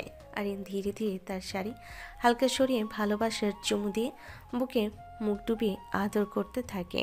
রাতের নিঃশব্দ ঘরে শুধু দুজনের নিঃশ্বাস আর হালকা হাসি ভেসে ওঠে। অহনা চোখ বন্ধ করে আরিয়ানের কাছে কিছুটা আত্মসমর্পণ করে, মনে মনে আবেগ আর উচ্ছ্বাসের মিশ্রণ। আরিয়ান প্লিজ থামো। আজ বারণ করো না সোনা, তোমাকে আদরে মরিয়ে দিতে চাই। সে রাতের অদ্ভুত ঘনিষ্ঠতা, আদর আর নরম চুম্বনের মুহূর্তে দুজনের হৃদয় আরও কাছাকাছি চলে আসে। বাইরের নীরবতা তাদের জন্য এক উষ্ণ ও রোমান্টিক আশ্রয় হয়ে ওঠে। ঘরটা নীরব, শুধু বাইরের হালকা হাওয়ার শব্দ। অনা বিছানায় শুয়ে ব্যথায় ছটফট করছে। আর না আরিয়ান, এবার থামো প্লিজ। এইটুকু আদর সামলাতে পারছো না সোনা? প্রতিদিন আদর করলে তো তোমাকে খুঁজেই পাওয়া যাবে না। অহনা রেগে আগুন হয়ে তাকালো, হাত দিয়ে ধাক্কা দিতে চাইলো। আরিয়ান তাকে কাছে টেনে নিল। আর ম্যাডামের সাথে কিভাবে কথা বলতে হয় জানো না? আরিয়ান গলায় মুখ ডুবিয়ে কিস করে, উন্মুক্ত বুকে নাক ঘষে বারবার। অহনা বারবার কেঁপে ওঠে। আরিয়ান দুষ্টামি করে বলে, বউয়ের সাথে কিভাবে কথা বলতে হয় জানি, আর কিভাবে আদর করতে হয় তাও জানি। অসভ্য। আরিয়ান হালকা হেসে হালকা আলোতে ধীরে ধীরে আদর করতে লাগলো। অহনার লাজ আর রাগ মিশে এক অদ্ভুত কোমলতা তৈরি হলো। গভীর রাতের সেই মুহূর্তে ঝগড়া আর প্রেমের মিশ্রণে দুজনের হৃদয় আরও কাছে চলে আসে। অহনা স্বীকার করতে চায়নি, কিন্তু ভিতরে ভিতরে সে আনন্দিত। আরিয়ান বুঝতে পারছে এই রেগে থাকা অহনার মধ্যে যত্ন আর ভালোবাসার স্পন্দন কত গভীর। রোদ হালকা করে উঠেছে, ঘরটা ঘুম ভরা, নীরবতায় ভরা। আরিয়ান উঠে দাঁড়ালো অহনার পাশে, চোখে লালচে আলো মিশে আছে। ওঠো যান, অনেক বেলা হয়ে গেছে। না, আমি ক্লান্ত। আরিয়ান ধীরে ধীরে অহনার হাত ধরল, তার চোখে মৃদু উত্তেজনা। অহনা আরিয়ানের বুকে মুখ ঘষে বলে, ওঠো সোনা, ভার্সিটির সময় হয়ে যাবে। যাব না ম্যাডাম। বউ, একটু লজ্জা হলে ওঠো, না হলে সময় মিস হয়ে যাবে। অহনার চোখে অল্প রাগ আর লজ্জার চাপ, আর আরিয়ানের ধৈর্য আর আদর মিশে এক অদ্ভুত মায়া তৈরি হলো। সকালে ফ্রেশ হয়ে অহনা গোসল করে বের হলো, ভেজা চুল, চোখে হালকা ঘুমের ছাপ। আরিয়ান পাশ দিয়ে যাওয়ার সময় হঠাৎ পিছন থেকে জড়িয়ে ধরে বলল, অনেক সুন্দর লাগছে বউ। আমার সাথে ফ্লার্ট করো? না, বউয়ের সঙ্গে রোম্যান্স করি। অহনার চোখে যে তার লাজের মিশ্রণ, আর আরিয়ানের চোখে মৃদু হাহাকার, ভালোবাসার আর অম্লান খুনসুটি। তোমার রোম্যান্স আর লজ্জা একসাথে সামলাতে পারবো কি জানি না। পারবে সোনা, আজকের দিনটা শুরু হবে আমার আর তোমার ছোট ছোট খুনসুটির সাথে। সকালের ঘরটা ভেসে উঠল লাজ আর খুনসুটির মিষ্টি গন্ধে। ঝগড়া না হলেও লাজ আর আদরের মধ্যে তারা ধীরে ধীরে একে অপরের কাছে আরও কাছে চলে এলো। সকাল হলে অহনা রান্নাঘরের দিকে হেঁটে চলে গেল। আরিয়ান পাশ দিয়ে গিয়ে আবারও হালকা জোরে হাত ধরে বলল, সোনা, নাস্তা করবে না? অহনা লজ্জা পেয়ে শুধু মাথা নিচু করল, হালকা লাজে মুখ লাল। ভাবি পাশ থেকে ধাক্কা দিয়ে বলল, কি ব্যাপার অহনা, আজ বড় অনেক আদর করেছে বুঝি? তেমন কিছু না ভাবি। বউকে আদর না করলে তো দিনটা শুরু হবে না ভাবি। ভাবি একটু চমকে তাকালো, হাসি আর কৌতূহল মিশে গেল চোখে। অহনা লাজে হেসে ফেল, আর আরিয়ান আবার ধীরে ধীরে ওর হাতে হাত মেলালো। শুক্রবার সকালে অহনা রান্নাঘরে প্রবেশ করলো। ভাবি আর মা ইতিমধ্যে রান্নার কাজে ব্যস্ত। আজ তো শুক্রবার, একটু ভালো করে রান্না করি, সবাই মজা করে খাবে। অহনা, তুমি কি ঝাল ঝাল কিছু করতে পারো? চেষ্টা করি ভাবি।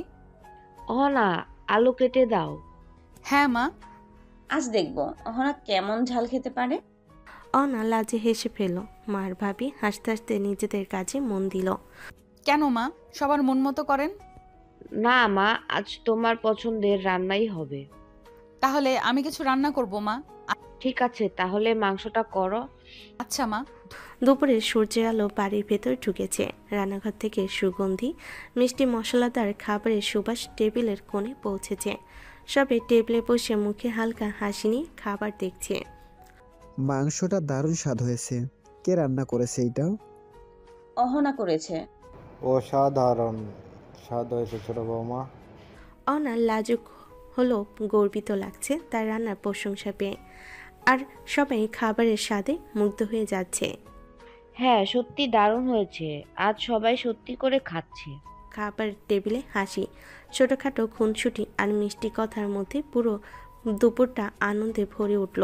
কখনো কেউ ছোট গল্প বলছে, কেউ কেউ একে অপরকে মজা করে খোঁচা দিচ্ছে। অহনা নিজের লাজ আর আনন্দকে মিলিয়ে পুরো পরিবেশ উপভোগ করছে। দুপুরে খাবারের পর সবাই নিজের কাজে ব্যস্ত, আর অহনা রুমে এসে একটু বিশ্রাম নিচ্ছিল। ঠিক তখনই আরিয়ান ধীরে ধীরে রুমে প্রবেশ করলো। আরিয়ান হালকা হেসে অহনার পেছন থেকে জড়িয়ে ধরে বলে, সোনা, এত ভালো রান্না করো জানতাম না তো। জেনে লাভ কি, খেয়ে দেখতে হয়। আরিয়ান হালকা চ্যালেঞ্জিং চোখে তাকিয়ে আরেকবার অহনার কাছে গিয়ে গলায় মুখ ডুবিয়ে কিস করতে লাগলো। অহনা লাজ আর রাগের মিশ্রণ অনুভূতি মুহূর্তেই চারপাশে ভরিয়ে দিল। সোনা, তোমাকে আদর না করে থাকতে পারছি না। আরিয়ান তারপর ধীরে ধীরে অহনাকে কোলে তুলে বিছানায় শুয়ে দিল। অহনার লজ্জায় রাঙা হয়ে উঠল মুহূর্তে। আরিয়ান, এইভাবে আর না। কিন্তু আরিয়ান থামতে চাইছিল না। সে জানে কখনো কখনো সাহসীভাবে প্রেম প্রকাশ করতে হয়। বিছানার উপর হালকা আলতো ছোঁয়া আর আদর পুরো রুমে যেন এক মিষ্টি অনুভূতির আবরণ গড়ে উঠল। সন্ধ্যার নীরবতা ছাপিয়ে হঠাৎ আরিয়ানের ফোন বেজে উঠল। সে ফোন হাতে নিয়ে বেলকনিতে চলে গেল। বাতাসে হালকা ঠান্ডা, আর অহনা রুমে দাঁড়িয়ে তাকিয়ে আছে। হ্যাঁ, ঠিক আছে, আপনারা বসুন, আমি আসছি। কই যাচ্ছ এই অন্ধকারে? একটু দরকার আছে সোনা, তুমি এখানে একটু থাকো, আমি একটু পরে আসছি। অহনা কিছুক্ষণ চুপ করে বেলকনিতে দাঁড়িয়ে থাকে। মনে মনে চিন্তা করে আরিয়ানের এই হঠাৎ বের হওয়ার কারণ কি হতে পারে। বাতাসে তার হালকা দম ধরে থাকা উত্তেজনা আর কৌতূহল মিশে এক অদ্ভুত অনুভূতি তৈরি করলো। ঠিক আছে, থাকবো, সাবধানে যেও। আরিয়ান তখন তাড়াহুড়ো ছাড়াই ফোনে কথাবার্তা শেষ করে বেরিয়ে গেল। অহনা তার নিঃশ্বাস নিয়ন্ত্রণ করে একটু দূরে দাঁড়িয়ে রইল আর মনে মনে ভাবল, আরিয়ান কি সত্যিই কিছু লুকাচ্ছে? রাত অনেক গভীর, বাড়ির বাইরে নীরবতা, শুধু দূরে গাড়ির শব্দ। আর নির্দিষ্ট জায়গায় এসে দাঁড়ায়। রাস্তার পাশে একটা আধা অন্ধকারের জায়গায় আগে অপেক্ষা করছে সেই দুজন লোক, যাদের মুখ অহনার অচেনা নয়। দেরি করলেন যে ভাই সাহেব? বেশি কথা না, এই নেন টাকা। পকেট থেকে টাকা বের করে সামনে ছুড়ে দেয়। লোকটা গুনে দেখে 2 লাখ টাকা। কথা ছিল 2 লাখ, এর বেশি 1 টাকাও না। আর একটা কথা, অহনা যেন কিছুই না জানে। জানবে না এটা তো আমরা নিশ্চিত করতে পারি না। মানে? যখন টাকা চাইবো তখনই দিতে হবে, না দিলে। এসব কি বলছেন? 2 লাখই কন্ট্রাক্ট হয়েছিল। তো কি হয়েছে? মেয়েটা যদি একদিন জানে এই বিয়েটা আপনার সাজানো নাটক, তখন কি হবে ভাবছেন? আরিয়ানের বুকের ভেতরটা কেঁপে ওঠে, কপালে ঘাম জমে, রাগে গা কাঁপছে, জ্বলছে। সে রাগী কণ্ঠে বলল, আপনারা আমাকে ব্ল্যাকমেল করছেন? ব্ল্যাকমেল না, নিরাপত্তা বলুন। এসব করলে ভালো হবে না। ভালো মন্দ তখন ভাবতে হয় ভাই, না দিলে সব বলে দেব। কথাটা যেন ছুরির মতো বিঁধে যায় আরিয়ানের বুকে। কিছুক্ষণ চুপ করে থাকে সে, তারপর শক্ত গলায় বলল, ঠিক আছে, কিন্তু মনে রাখবেন, অহনার দিকে এক চুলো আঘাত খেলে আমি চুপ থাকবো না। আমরা শুধু টাকা চাই, বাকিটা আপনার ভাগ্য। আরিয়ান আর এক মুহূর্ত দাঁড়ায় না, দ্রুত সেখান থেকে সরে যায়। কিন্তু তার মাথার ভেতর একটাই চিন্তা ঘুরছে, অহনা যদি সব জেনে যায় তাহলে কি হবে। রাত অনেকটা গড়িয়ে গেছে। ঘরে ঢুকতেই আরিয়ান দেখে অহনা চুপচাপ বসে আছে। মুখে কোনো অভিমান নেই, আবার স্বাভাবিকও না। এক ধরনের নীরবতা ঘরের ভেতর জমে আছে। এখনো জেগে আছো? অহনা কোনো উত্তর দেয় না, জানালার দিকে তাকিয়ে থাকে। আরিয়ান কিছু না বলে তার কাছে গিয়ে পেছন থেকে জড়িয়ে ধরে। এত চুপ কেন ম্যাডাম? অহনা একটু নড়ে, কিন্তু সরে না। আরিয়ান গাল ছুঁয়ে দেয়, কপালে হালকা চুমু খায়। রাগ করেছো? অহনা চুপ করে থাকে। আরিয়ান বুঝে যায় এই চুপটাই অনেক কিছু বলছে। সে অহনাকে সামনে ঘুরিয়ে নেয়। দেখো, এভাবে চুপ থাকলে আমার বেশি খারাপ লাগে। তুমি কোথায় গিয়েছিলে? বন্ধু ডেকেছিল তাই গেছিলাম। এত রাতে? হ্যাঁ, একটু দরকার ছিল। অহনা আর কিছু বলে না, শুধু দীর্ঘশ্বাস ফেলে। আরিয়ান আবার তাকে কাছে টেনে নেয়। বিশ্বাস করো, আমি তোমার কোনো ক্ষতি চাই না। জানি না, কিন্তু কিছু নীরবতা ভয় ধরায়। আরিয়ান আর কথা বাড়ে না, শুধু জড়িয়ে ধরে রাখে, যেন সে নীরবতার ভেতরেও সে পাশে আছে এইটুকু বিশ্বাস দিতে চাই।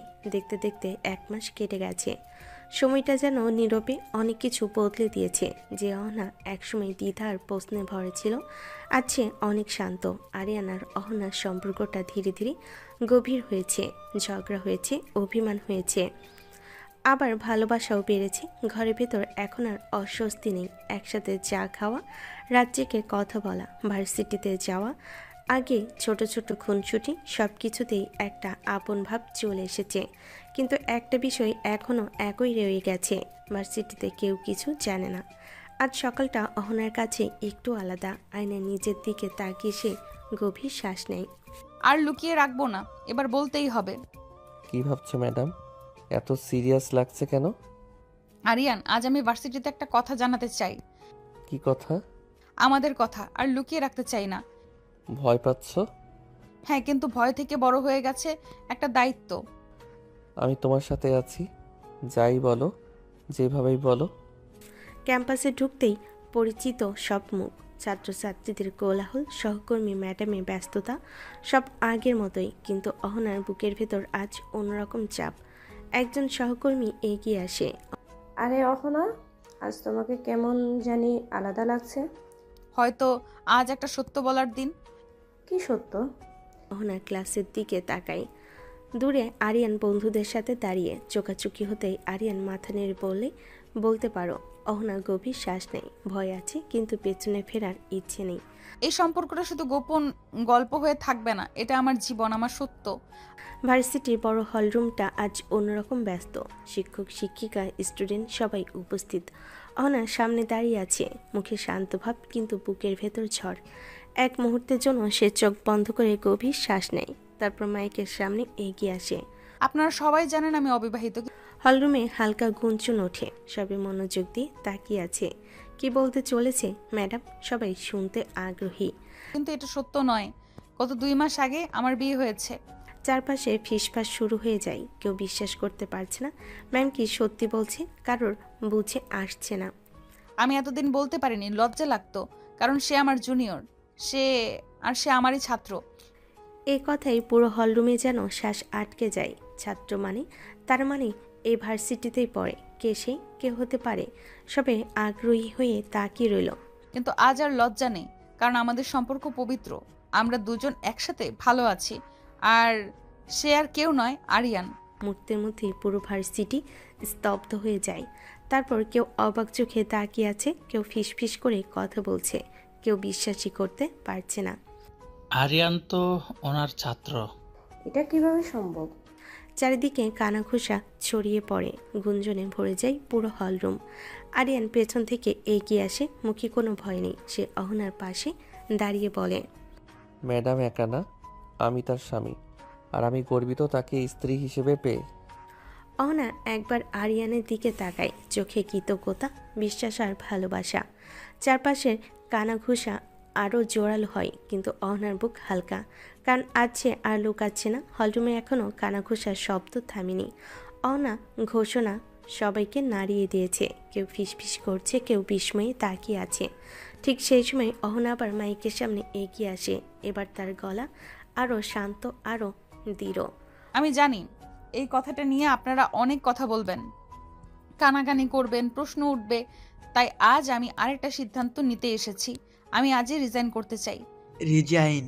হ্যাঁ, আমি আর এই ভার্সিটিতে চাকরি করব না।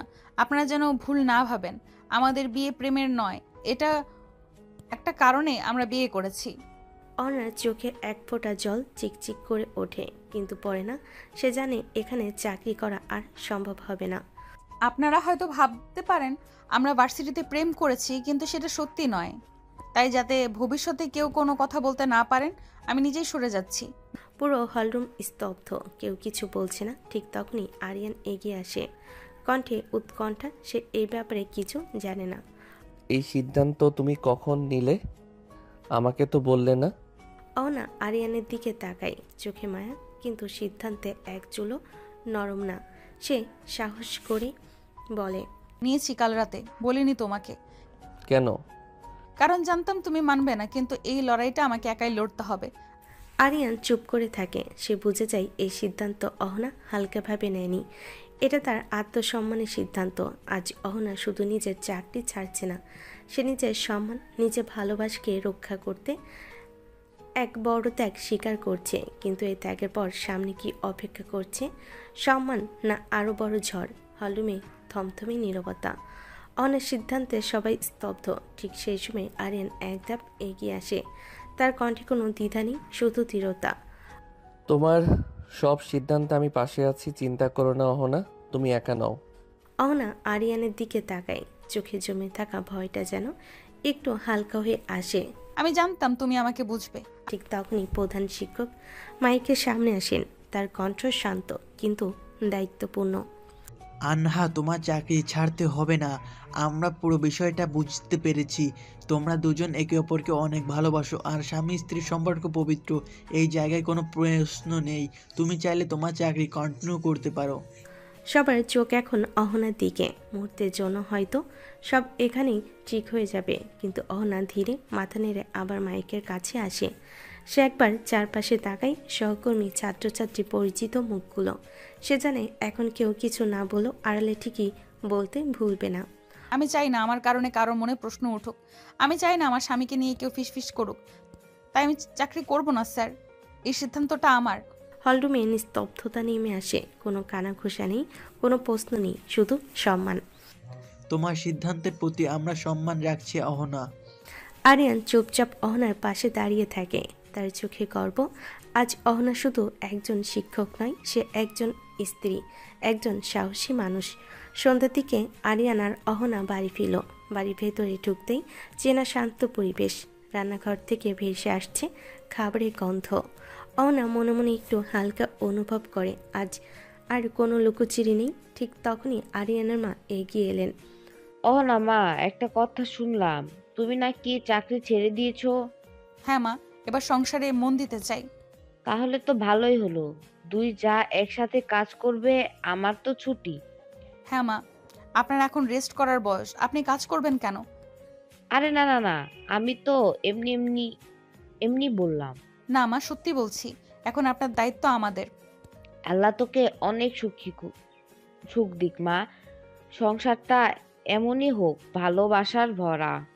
পাশ থেকে আরিয়ান সব শুনে চুপচাপ দাঁড়িয়ে থাকে। তার চোখে এক ধরনের প্রশান্তি। অহনার হাতটা আলতো করে ধরে। দেখছো মা, আমি তো আগেই বলেছিলাম আমার বউ সব সামলাতে জানে। তুমি চুপ করো। ঘরের ভেতর হাসি রেশ ছড়িয়ে পড়ে। এই বাড়িতে অহনা আজ শুধু বউ নয়, সে দায়িত্ব নিতে আসা এক ঘরের মানুষ। রাতে খাবার খাওয়া শেষ। ঘর জুড়ে শান্ত একটা আবহ। দিনের সব ক্লান্তি যেন ধীরে ধীরে নেমে আসে। অহনা জানালার পাশে দাঁড়িয়ে বাইরে তাকিয়ে আছে। ঠিক তখনই আরিয়ান চুপচাপ তার কাছে আসে। পেছন থেকে আলতো করে জড়িয়ে ধরে। এত চুপ কেন সোনা? অহনা একটু চমকে ওঠে। তারপর আরিয়ানের বুকে হেলান দেয়। মুচকি হেসে বলল, এমনি। কি চাই তোমার? তুমি ছাড়া কিছুই চাই না সোনা। কথাটা বলে আরিয়ান ধীরে তার মুখের দিকে তাকায়। অহনার চোখে লাজ, আবার গভীর শ্বাস। আরিয়ান খুব যত্ন করে তার ঠোঁটে আলতো চুমু দেয়। তুমি এমন করে তাকিও না। কেন? আমার বউকে তো দেখতে ইচ্ছে করে। অহনা আর কিছু বলে না, শুধু আরিয়ানের বুকের কাছে আরও কাছে সরে আসে। ঘরের আলোটা মৃদু। দিনের কোলাহল পেরিয়ে রাতটা যেন তাদের জন্যই অপেক্ষা করছিল। আরিয়ান ধীরে অহনার দিকে এগিয়ে এসে ঠোঁটে ঠোঁট ডুবিয়ে দিল। তারপর অনেকক্ষণ কিস করে বলল, চলো সোনা, আজ তোমাকে অনেক আদর করব। তুমি সব সময় এমন বলো। কারণ মনটা ভরে আছে, আর তোমাকে কাছে পেলেই সেটা বোঝাতে ইচ্ছে করে। আরিয়ান অহনার হাতটা ধরে ধীরে ধীরে বিছানার দিকে নিয়ে যায়। কোনো তাড়াহুড়ো নেই, শুধু যত্ন, শুধু আপন অনুভূতি। অহনা তার পাশে বসে কাঁধে মাথা রাখে। আজ দিনটা অনেক ভারী ছিল। তাই তো, আজকে রাতটা হালকা হোক। দুজনই চুপ করে থাকে। শব্দের দরকার পড়ে না। বিশ্বাস আর ভালোবাসার উষ্ণতায় ঘরটা ভরে ওঠে। আরিয়ান ধীরে ধীরে আদর করতে লাগলো অহনাকে। অহনাও ভালোবেসে মেনে নিল আরিয়ানের সব আদর। গভীর রাত, ঘরের আলো নিভে গেছে অনেকক্ষণ আগেই। আরিয়ান আদরে ক্লান্তিতে অহনার পাশে গভীর ঘুমে ডুবে আছে। তার নিঃশ্বাস ধীরে চলছে, কিন্তু অহনার চোখে ঘুম নেই। বুকের ভেতর অদ্ভুত এক অস্থিরতা। ঠিক তখনই টুং। হঠাৎ আরিয়ানের ফোনে মেসেজের শব্দ। অহনা চমকে উঠে বসে। প্রথমে গুরুত্ব দিতে না চাইলেও চোখটা অনিচ্ছায় ফোনের দিকে চলে যায়। স্ক্রিনে ভেসে ওঠা লেখা পড়তে তার শরীরটা জমে যায়। আরও 1 লাখ টাকা দিন, না হলে আপনার স্ত্রীকে সব বলে দেব। আপনি প্ল্যান করে বিয়ে করেছেন, আমাদের টাকা দিয়ে ভাড়া করে এনে আপনাকে বিয়ে করতে বাধ্য করেছিলেন। অহনার চোখ বড় হয়ে যায়, হাত কাঁপতে থাকে। মনে হয় মাটির নিচ থেকে কেউ তাকে টেনে নামিয়ে দিচ্ছে। বুকের ভেতর ধাক্কা খেতে খেতে একটা কথাই ঘুরে ফিরে আসে, প্ল্যান করে বিয়ে। হঠাৎ সে আর নিজেকে সামলাতে পারে না। আরিয়ান। আরিয়ান ঘুম ভেঙে চমকে উঠে বসে। হঠাৎ ঘুম ভাঙায় সে বুঝতে পারে না কি হয়েছে। তারপর অহনাকে বসে তাকাতে দেখে জিজ্ঞেস করে, কি হয়েছে? কি হলো অহনা? অহনা কাপা হাতে ফোনটা তার দিকে এগিয়ে দেয়। চোখে ভয়, রাগ আর বিশ্বাস ভাঙার একসাথে বিস্ফোরণ। এটা এটা কি আরিয়ান? ওরা কি বলছে এসব? আরিয়ান স্ক্রিনের দিকে তাকিয়ে বুঝে যায় সব শেষ। মুখের রং বদলে যায়। কয়েক সেকেন্ড সে কোনো কথা বলতে পারে না। অহনা শোনো। শোনো, আমি তোমাকে বিশ্বাস করেছি, আমার জীবন সম্মান সব তোমার হাতে দিয়েছি, আর তুমি কি আমাকে প্ল্যান করে ফাঁসিয়েছো? না, আমি তোমাকে ভালোবাসি, এটা মিথ্যা না। ভালোবাসলে কি মানুষ ব্ল্যাকমেল করে? এই মানুষগুলো কারা আরিয়ান? ওরা কি জানে সব? ঘরের বাতাস ভারী হয়ে ওঠে। আরিয়ান চুপ করে দাঁড়িয়ে থাকে। তার নীরবতাই অহনার জন্য সবচেয়ে ভয়ঙ্কর উত্তর। তুমি কি জানো আজ আমি কি করেছি? সবার সামনে নিজের চাকরি ছেড়েছি তোমার জন্য, আর তুমি? আমি চাইনি তুমি এভাবে জানতে পারো। তাহলে কিভাবে জানতে পারতাম? আরো 1 লাখ দিয়ে নাকি আরেকটা মিথ্যা দিয়ে? ঘরে নিস্তব্ধতা নেমে আসে। বাইরে রাত যেমন গভীর, অহনার ভেতরে তেমন অন্ধকার নেমে আসছে। রাতের নিস্তব্ধতা বাতাসে ভেতরে ঢোকে ঘরে ধীরে ধীরে, কিন্তু ঘরের মধ্যে উত্তেজনা আর ভয় এখনো টিকে আছে। অহনা ফোনটা ধরে দাঁড়িয়ে, চোখে রাগ, বিশ্বাসঘাতকতা আর ব্যথা মিশে আছে। অহনা শোনো, কি করব আমি বলো। অহনা চুপ করে দাঁড়িয়ে শুধু তাকিয়ে আছে। আরিয়ান এক হাত বাড়ায়, যেন কিছুটা শান্ত করতে চায়।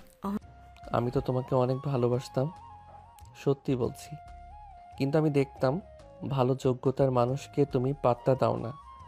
আমি তাই জোর করে বিয়ে করার সিদ্ধান্ত নেই। তুমি আমাকে ক্ষমা করো সোনা, আমি তোমাকে কষ্ট দিতে চাইনি। আমি শুধু তোমাকে নিজের করার জন্য করেছি এসব। ওনার চোখ বড় হয়ে যায়, বুক ধকধক করে। সে নিজের ক্ষোভ আর রাগকে সামলাতে চায়। তাই বলে এইভাবে আমার সম্মান নষ্ট করা যায়? তোমার ভালোবাসা আমার সম্মানের উপরে উঠে আসতে পারে না আরিয়ান। আরিয়ান কিছু বলতে পারে না, লজ্জায় চোখ নামিয়ে রাখে। সে জানে ভালোবাসা থাকলে সব মাপ করা যায় না, কিছু সীমা ছাড়িয়ে গেলে বিশ্বাসও ভাঙে। আমি বুঝি আমি ভুল করেছি, কিন্তু তুমি জানো আমার মন সবসময় শুধু তোমার জন্যই কাঁপছে। অহনার চোখে জল জমে আছে। রাগ আর ভালোবাসার মধ্যে এক অদ্ভুত দ্বন্দ্ব। সে ঘুমিয়ে পড়তে পারে না, মনে মনে ভাবছে কিভাবে আরিয়ানকে বিশ্বাস করবে আবার। ঘরের আলোটা নিভু নিভু, জানালা বাইরে গভীর রাত, কিন্তু ভেতরে দুটো হৃদয় জেগে আছে। অহনার চোখে এখনো অভিমান, আর আরিয়ানের চোখে ভয়, ভয় তাকে হারানোর। অহনা জান, সত্যি বলছি, শুধু তোমাকে পেতেই করেছি এসব প্ল্যান। আমি ভুল পথে গেছি মানছি, কিন্তু আমার ভালোবাসা মিথ্যে ছিল না। তুমি আমার হয়ে থাকো সারা জীবন, প্লিজ। অহনা ধীরে ধীরে চোখ নামিয়ে নেয়। বুকের ভেতরে জমে থাকা কষ্টটা হঠাৎ করে ভেঙে পড়ে। আমিও তোমাকে অনেক ভালোবাসি আরিয়ান, না হলে তোমার থেকে দূরে গিয়ে বোঝাতাম আমাকে কষ্ট দিলে কি হয়। আমাকে ছেড়ে যাবে না তো সোনা? বলছো তো যাবে না? অহনা এক মুহূর্ত চুপ করে থাকে, তারপর আরিয়ানের দিকে তাকিয়ে ধীরে মাথা নাড়ে। কখনো না, কিন্তু মনে রেখো, ভালোবাসা মানে জোর না, ভালোবাসা মানে বিশ্বাস।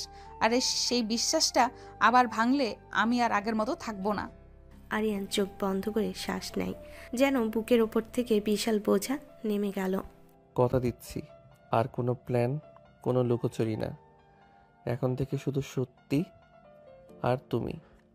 গভীর রাতে নীরবতায় দুটো ভাঙ্গা হৃদয় আবার একসাথে জোড়া লাগার চেষ্টা করে। ভালোবাসা জিতেছে। আরিয়ান অহনার কপালে চুমু দিয়ে তাকে কাছে টেনে নিয়ে কিস করতে লাগলো। অহনা আরিয়ানের স্পর্শে সব ভুলে গিয়ে তাকে আপন করে নিল। দুজনের মনে আজ বাধাহীন ভালোবাসা, একে অপরের ভালোবাসায় পরিপূর্ণ হলো।